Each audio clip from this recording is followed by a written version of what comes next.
मुलांनो, आपण मागच्या तासाला न्यूटनचा गतिविषयक पहिला नियम बघितलेला होता आणि हा जो पहिला नियम आहे हा एका पदार्थाच्या गुणधर्मावर आधारित असतो आणि तो गुणधर्म आपण बघितलेला होता जडत्वाचा गुणधर्म।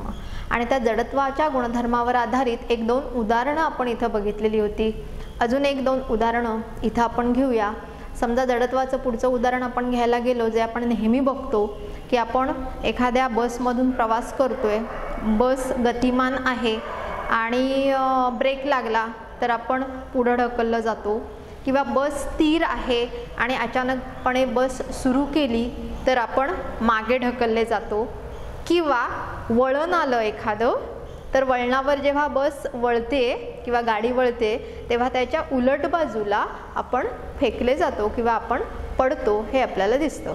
मग याच्या मागची कारणं काय आहेत, तर याच्या मागे पदार्थाचा हा महत्त्वाचा गुणधर्म येतो, तो म्हणजे जडत्वाचा असणारा गुणधर्म। समजा गाडी स्थिर आहे, आपण पण त्याच्यामध्ये बसलोय, म्हणजे आपल्याला पण स्थिर अवस्था प्राप्त झालेली आहे।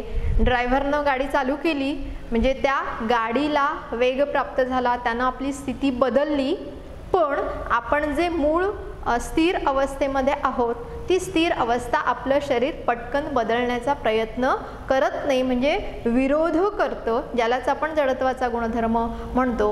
आणि विरोध करण्यासाठी आपलं शरीर स्थिर राहण्याचा प्रयत्न करतं आणि म्हणून आपण मागच्या बाजूला पडताना दिसतोय। वळणावर सुद्धा तोच प्रकार जडत्वाच्या गुणधर्मामुळे निर्माण झालेला हा दिसतो।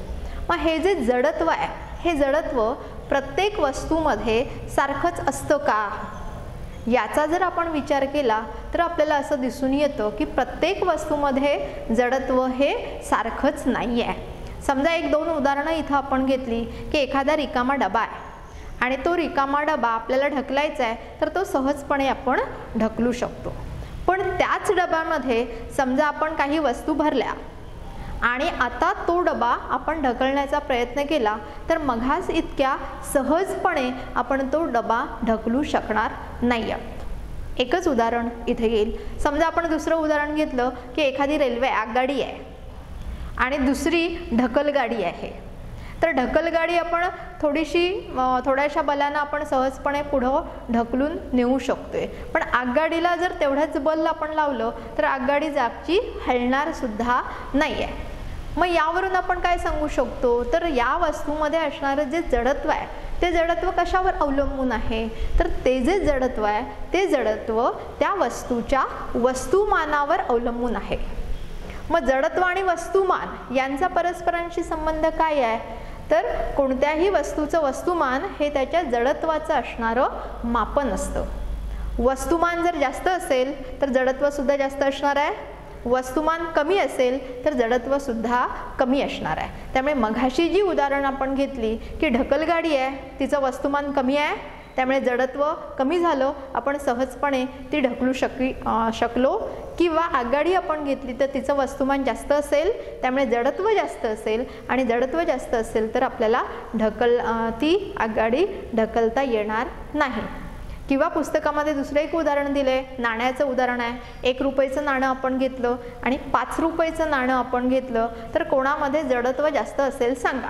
आता वस्तुमानावरून हे आपण सांगू शकतो की 5 रुपयाचं नाणं वस्तुमानाने जास्त आहे आणि ज्याच्यात वस्तुमान जास्त आहे त्याच्यात जडत्व जास्त आहे, त्यामुळे त्या नाण्यामध्ये जडत्व जास्त असलेलं हे आपल्याला दिसून येईल। हा न्यूटनचा गतिविषयक पहिला नियम इथं होतो। त्यानंतर पुढचा भाग आपल्याला बघायचा न्यूटनचा गतिविषयक दुसरा नियम।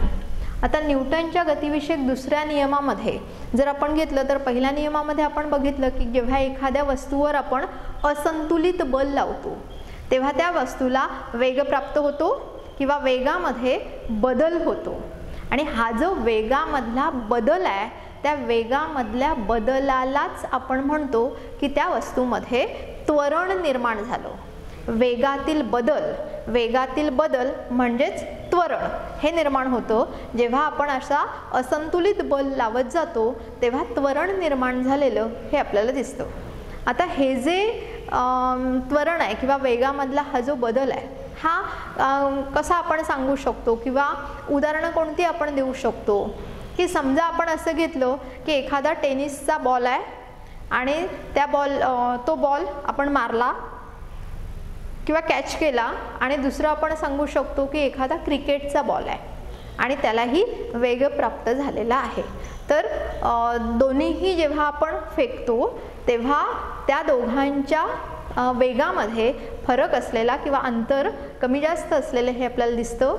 काय बदल आहे तर टेनिसचा जो बॉल असेल तो थोडासा हलका असेल. हलका म्हणजे त्याचं वस्तुमान कमी असेल, त्यामुळे त्याला वेग जास्त प्राप्त होईल. या उलट आपण क्रिकेटचा चेंडू घेतला तर त्याचं वस्तुमान त्या बॉलच्या तुलनेमध्ये जास्त आहे, त्यामुळे वेग थोडासा कमी असणारा किंवा जास्त बल आपल्याला तिथं लावावं लागलेलं हे दिसून येईल. यावरून आपण काय सांगू शकतोय की वस्तुमान आणि वेग या ज्या दोन गोष्टी आहेत त्या दोन गोष्टी त्या वस्तूशी संबंधित या असू शकतात आणि वस्तुमान आणि वेग याचवरून एक पुढची राशी येते, त्या राशीला म्हटलं जातं संवेग. त्यामुळे संवेग जर आपल्याला सांगायचं असेल तर हा संवेग हा याच प्रकारे आपण सांगू शकतो की संवेग बरोबर वस्तुमान गुणिले वेग.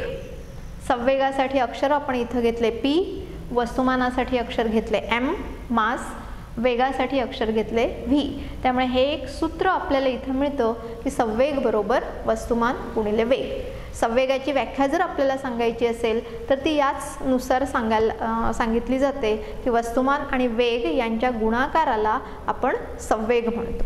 मग संवेगाचं एकक आपल्याला तयार करायचं आहे तर ते एकक कसं तयार होईल बघा. इथं पहिल्यांदा आपण वस्तुमानाचं एकक घेतलं. वस्तुमान हे किलोग्रॅम या एककामध्ये मोजलं जातं. पुढं वेग आहे, वेगाचं असणारं एकक आपण घेतलं मीटर दर सेकंद. हे जे पूर्ण एकक झालं हे एकक म्हणजे संवेगाचं असणारं हे एकक असेल. त्यामुळे संवेगाचं एकक हे किलोग्रॅम मीटर दर सेकंद हे असेल. यावर आधारित न्यूटननं आपला गतिविषयक दुसरा नियम सांगितला. मग काय सांगितलं त्याने दुसऱ्या नियमामध्ये तर संवेगामध्ये जे परिवर्तन होतं म्हणजे वस्तुमान आणि वेगामध्ये जे परिवर्तन होतं ते परिवर्तन कशावर अवलंबून आहे तर ते परिवर्तन आपण जे बल त्या वस्तूवर लावतो किंवा बल त्या वस्तूवर प्रयुक्त करतो त्याच्या प्रमाणात ते असेल, समप्रमाणात ते असेल. म्हणजे समजा आपण बल जास्त लावला तर वेग जास्त निर्माण होईल, बल कमी लावलं तर वेग कमी निर्माण होईल आणि आपण लावलेल्या ज्या बलाची दिशा असेल तीच बलाची दिशा म्हणजे त्या संवेग परिवर्तनाची असणारी दिशा ही असेल. आणि यावरून आपण नियम काय सांगू शकतो तर नियम या प्रकारे येतो की संवेग परिवर्तनाचा दर हा प्रयुक्त बलाशी समानुपाती असतो. याचा अर्थ समजला का बघा. संवेगाचं परिवर्तन म्हणजे संवेगामध्ये होणारा बदल हा प्रयुक्त बलाशी म्हणजे लावलेल्या बलाशी समप्रमाणात असतो. म्हणजे मी आता जसं सांगितलं की बल जास्त लावलं तर वेग वाढेल आणि वेग वाढला तर संवेगामध्ये बदल सुद्धा जास्त निर्माण होईल. आणि संवेगामध्ये जे परिवर्तन निर्माण होतं ते परिवर्तन बलाच्याच दिशेनं असणारं परिवर्तन असेल. म्हणजे आपण या दिशेनं बल लावला तर त्याच दिशेनं संवेगामध्ये परिवर्तन झालेलं हे आपल्याला दिसून येईल. हा न्यूटननं संवेगावर आधारित सांगितलेला गतिविषयीचा दुसरा नियम हा असेल. आता हाच दुसरा नियम आपल्याला सूत्राच्या स्वरूपामध्ये मांडून दाखवायचा आहे. काय सूत्र, कसं सूत्र आपण तयार करू शकतो इथं की समजा असं आपण घेतलं की m वस्तुमान असणारी एखादी वस्तू आहे जिचं वस्तुमान m आहे आणि सुरुवातीचा तिचा जो वेग आहे त्या सुरुवातीच्या वेगासाठी अक्षर आपण नेहमी घेतो u. त्यामुळे पहिलं सुरुवातीचा संवेग जर त्या वस्तुमानाचा घेतला या सूत्रानुसार संवेग बरोबर वस्तुमान गुणिले वेग तर mu असा सुरुवातीचा संवेग हा होईल. समजा नंतर त्या वस्तूचा बल लावलं आणि त्या वस्तूचा वेग हा वाढला. मग वाढलेला वेग किती असेल तर समजा अंतिम वेग त्याचा v असेल तर संवेग बदलेल. आता संवेग बदलला म्हणजे किती झाला संवेग तर m वस्तुमान तेच आहे वस्तूचं पण वेग बदलला, वेग u होता तो v झाला. त्यामुळे आपल्याला दुसरा जो संवेग मिळेल तो दुसरा संवेग mv असा मिळेल. म्हणजे पहिला संवेग आपल्याला मिळाला mu आणि दुसरा संवेग आपल्याला मिळाला mv. मग आता हे जे दोन संवेग आहेत त्या संवेगामध्ये किती बदल झालाय, हा संवेगातला बदल हा आपल्याला इथं काढायचा आहे. तर तो आपण कसा काढू शकतो, तर आपण इथं सूत्राच्या स्वरूपात लिहिले की संवेगातील बदल. आता संवेगातील बदल आपण कसा काढला, तर अंतिम घडणारा संवेगातला बदल म्हणजे mv आपण घेतलेलं होतं आणि पहिला असणारा संवेगातला बदल ज्याला आपण इथं p1 लिहिलंय, म्हणून इथं p2 वजा p1 असं लिहिलंय. आता याच्या किमती इथं आपण घातलेत. p2 म्हणजे अंतिम असणारा संवेग हा किती होता, तर तो mv होता वजा p1 म्हणजे पहिला असणारा संवेग किती होता, तर तो mu असा होता. आता इथं जर बघितलं तर इथं m कॉमन आहे, वस्तुमान हे कॉमन आहे, त्यामुळे m आपण बाहेर काढलं आणि राहिलेल्या गोष्टी आपण कंसामध्ये लिहिल्या v वजा u. संवेगामध्ये बदल हा या पद्धतीनं झाला.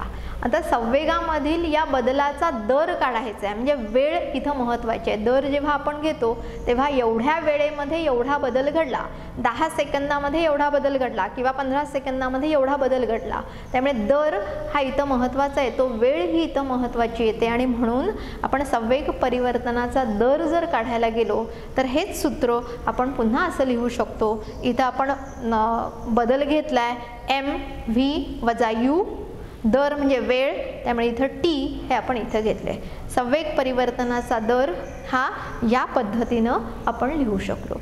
संवेग परिवर्तनाचा दर हा या पद्धतीनं आला. आता इथं आपण म्हटले की संवेग परिवर्तनाचा दर प्रयुक्त बलाशी, म्हणजे हा संवेग परिवर्तनाचा दर याच्याऐवजी आपण f फोर्स म्हणजे बल हे घेऊ शकतो. त्यामुळे इथं आपण mf हे अक्षर घेतलंय, चिन्ह आलं प्रमाणाचं इथं, आणि हे जे आहे m कंसात v वजा u अपॉन t हे जे आपण घेतलंय त्याच्याऐवजी ma असं घेतलंय. मग m इथं आहे, v वजा u भागिले t याच्याऐवजी आपण a लिहिलंय. मग a चा अर्थ काय होतो इथं, तर a जे आहे ज्या a ला म्हटलं जातं त्वरण, निर्माण होणारं त्वरण, आणि त्वरणाचं सूत्र आपण गतिविषयक समीकरणामध्ये या पद्धतीनं बघितलेलं होतं की v वजा u भागिले t बरोबर a, त्यामुळे याच्याऐवजी आपण इथं a लिहू शकलो. हे सूत्र आपल्याला इथं मिळालं, f प्रमाण ma. आता इथं प्रमाणाचं चिन्ह आहे, हे प्रमाणाचं चिन्ह आपल्याला काढायचं आहे आणि त्याऐवजी आपल्याला बरोबर चिन्ह लिहायचं आहे. तर त्याच्याऐवजी प्रमाणाच्या चिन्हाऐवजी एक स्थिरांक आपण इथं लिहितो आणि तो स्थिरांक आपण इथं घेतलाय k हा स्थिरांक, आणि त्यामुळे हे सूत्र आता आपल्याला असं मिळालं f बरोबर k ma. समजा k हा जो स्थिरांक आहे त्याची किंमत आपण 1 घेतली तर आपल्याला सूत्र काय मिळेल, तर सूत्र आपल्याला या पद्धतीनं मिळेल f बरोबर ma.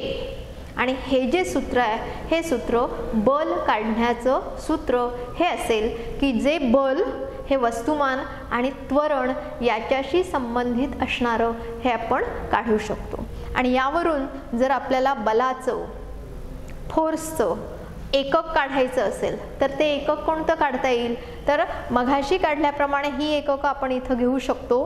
m ज्याचं एकक आपण वस्तुमान, m याचं एकक आपण किलोग्रॅम घेतलेलं होतं, आणि त्वरण जे आहे त्या त्वरणाचे एकक मीटर दर सेकंद वर्ग असं येतं. त्यामुळे जर आपल्याला इथं हे एकक लिहायचं असेल तर ते एकक आपण या पद्धतीनं इथं लिहू शकतोय. हे एकक किलोग्रॅम मीटर दर सेकंद वर्ग असं लिहिता येईल, किंवा या एककाऐवजी आपण हे एकक न्यूटन असं पण लिहू शकतो. यावरून आपल्याला एक लक्षात आलं की आपण जे बल लावले ते जे बल आहे ते बल वस्तुमान आणि त्वरणाशी हे संबंधित असेल. त्यानुसार संवेगामध्ये बदल किंवा संवेगामध्ये परिवर्तन हे घडत जाईल. आणि यावर आधारित आपण उदाहरण देऊ शकतो की आपण क्रिकेटमध्ये नेहमी बघतो की एखादा क्षेत्ररक्षक जो आहे त्या ग्राउंडवर असणारा त्याला कॅच घ्यायचा आहे, झेल घ्यायचा आहे, चेंडू पकडायचा आहे, तर तो चेंडू पकडत असताना चेंडू पकडतो पण त्या चेंडूबरोबर हात आपला खाली आणताना दिसतो. असं का केलं जातं तर जेव्हा चेंडू पकडून तो हात खाली आणला जातो त्यावेळी संवेगाचं परिवर्तन, संवेगामध्ये बदल हा होत जातो, वेग हा हळूहळू शून्य होत जातो आणि त्यामुळे हाताला इजा होणार नाही. पण समजा असं आपण घेतलं याच्या उलट की तो चेंडू पकडला आणि तिथंच आपण ठेवला तर मात्र काय होईल तर त्या चेंडूचा वेग हा पटकन शून्य होईल, पटकन कमी होईल आणि पटकन जर तिथल्या तिथं जो वेग कमी झाला तर मात्र आपल्या हाताला इजा ही होण्याची शक्यता आहे. दुसरं उदाहरण आपण सांगू शकतो की उंच उडी मारणारे जे असतात ते उंच उडी मारल्यानंतर पलीकडे जेव्हा ते पडतात तेव्हा तिथं एकतर वाळू पसरलेली असते किंवा कुशन असतात आणि त्याच्यावर ते त्यांची उडी ही पडताना आपल्याला दिसते. असं का तर जेव्हा ते वाळूमध्ये पडतात किंवा कुशनमध्ये पडतात तेव्हा हळूहळू त्यांचा वेग हा कमी केला जातो, म्हणजे संवेग परिवर्तनाचा दर हा हळूहळू तिथं कमी होतो आणि त्यामुळे त्यांना इजा ही होत नाही. हा संवेगावर आधारित असणारा न्यूटनचा गतिविषयक दुसरा नियम इथं सांगितलेला आहे जो संवेगावर आधारित आहे. पहिला नियम आपण घेतला जो जडत्व या गुणधर्माशी आधारित होता, दुसरा नियम जो संवेगावर आधारित असणारा असा हा नियम असेल. इथंच आपण थांबूया. पुढचा जो भाग असेल तो आपण घेऊया पुढच्या तासाला.